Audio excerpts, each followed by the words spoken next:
left a client, and I picked up my money to build him a welding skid. So this is actually the first one that I actually sold. I done had a few people call and say they wanted one or whatnot, or want to get the prints, which I haven't did the deal online. I got the prints built, but I haven't put them online where they're available to get them yet. So I'm gonna work on that here soon.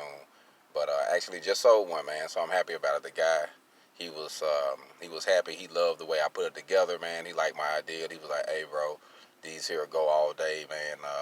I like them. I like what you're doing.